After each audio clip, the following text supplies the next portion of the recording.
Bueno,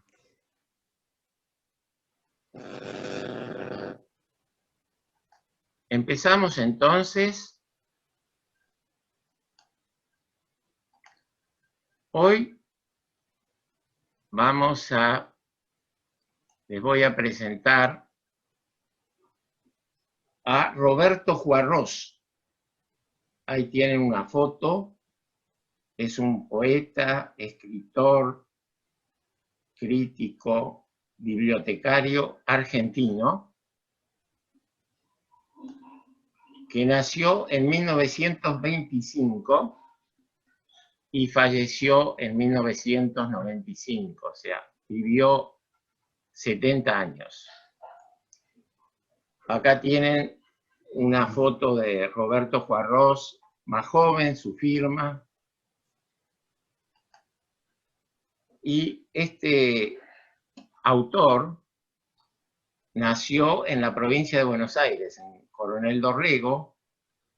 Su familia era de ascendencia española y el padre trabajaba como jefe de la estación del ferrocarril.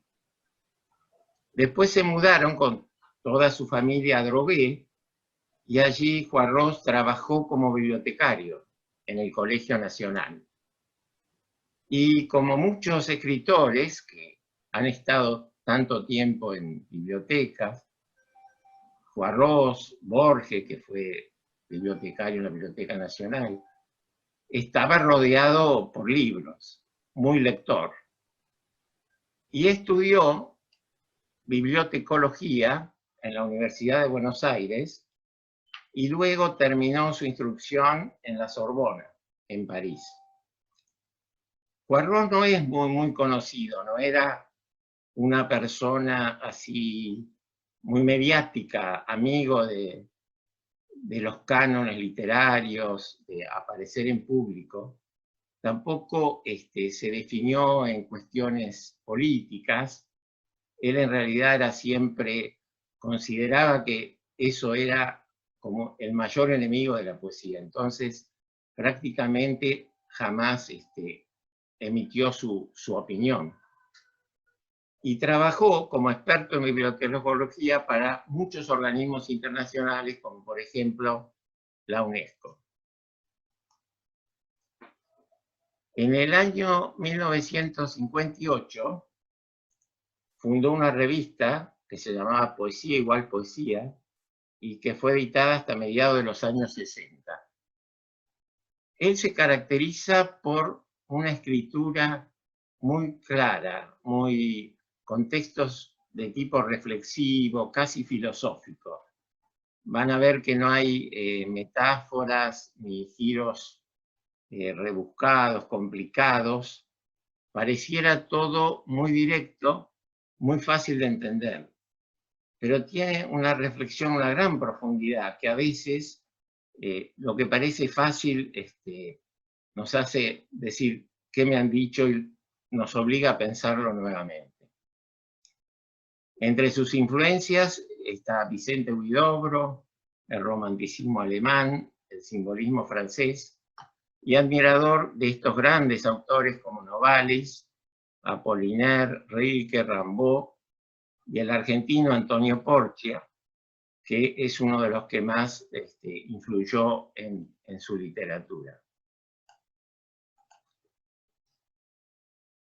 La obra de Roberto Juarrós, él le puso el título Poesía vertical, y todos sus libros se trataban de eso. Era primera poesía vertical, segunda, tercera, hasta el número 14. Y aparte de eso, trabajó como traductor, crítico de literatura y crítico cinematográfico.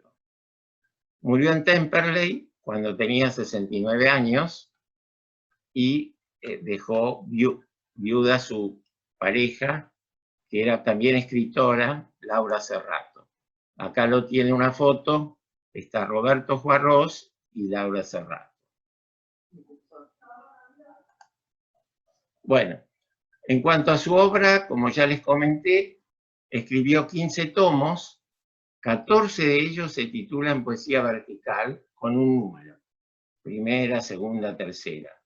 Hay solamente uno que tiene un nombre diferente, que es 6 poemas sueltos. Y después escribió también libros de ensayos, como Poesía y Creación, Poesía y Realidad, Poesía, Literatura y Hermenéutica, también con títulos reiterativos, o sea, todo poesía. Acá hay un poema que no es el que vamos a comentar y que vamos a hablar en el día de hoy, pero como para definir las características de este autor. Primero, es un verso libre. ¿Qué quiere decir verso libre? Que no hay una métrica determinada. No está el autor obligado a usar un número de sílabas en cada verso, no tiene por qué rimar el primero con el tercero o con el cuarto, sino que simplemente va escribiendo las líneas como él lo siente, y cuando pasa al renglón siguiente es como una pausa que nos hace reflexionar y detenernos en ese momento. Y este texto, por ejemplo, es bastante parecido a sus grandes preocupaciones, que siempre fueron filosóficas. Lo voy a leer brevemente, porque es muy parecido en cuanto a su contenido al que vamos a comentar hoy, y que van a comentar ustedes, y vamos a comentar entre todos. Se los leo.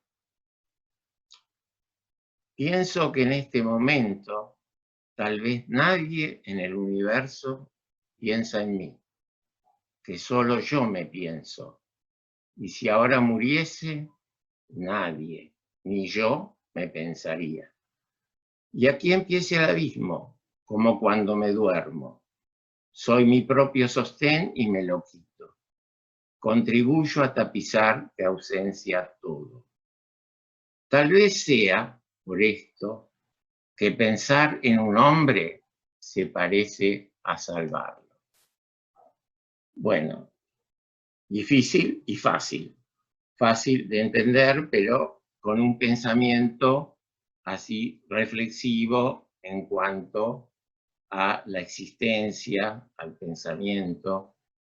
A mí este texto me hizo acordar a una frase que me quedó grabada en mi adolescencia.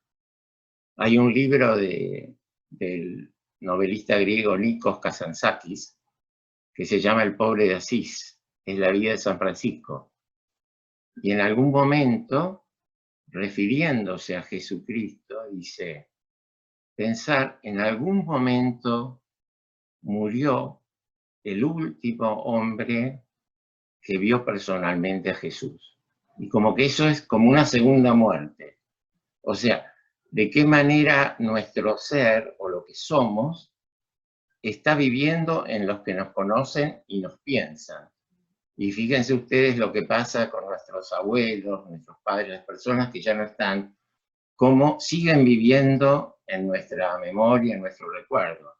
Y cuando ya no esté nadie, bueno, por algo no tenemos ni noticia de nuestros tatarabuelos o de personas que han existido hace mucho tiempo y ya no queda ni siquiera nadie que lo hubiera conocido.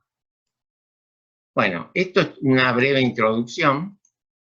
Acá tienen una caricatura con sus textos, con su pipa, con sus manuscritos, y los libros siempre, como ya les comenté, se llamaron así, Poesía Vertical. Bueno, entonces, ahora directamente les voy a mostrar el video que les mandé, donde está el poema que vamos a conversar entre todos. Entonces, volveremos a compartir pantalla.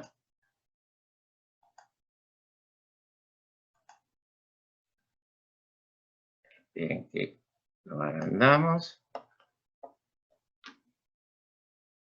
Ponemos el sonido acá.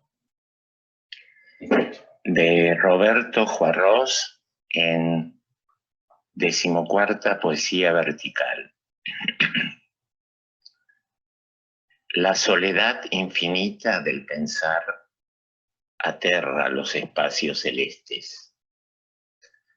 Seres clavados en cápsulas de carne se ahogan, hacen señas y se mueren. Desmantelan mientras tanto un planeta que parecía su casa. Se matan entre ellos y emiten diferentes sonidos y palabras para todo. Llevan adentro un acto inverosímil que llaman pensamiento. Nadie conoce su objeto. Es como un espejo dado vuelta del mundo. Solo parece a veces que ese hacer fantasmal repara el universo y desde su soledad ilimitada y su pobreza efímera le brinda la abismal compañía de ser, por lo menos, pensado.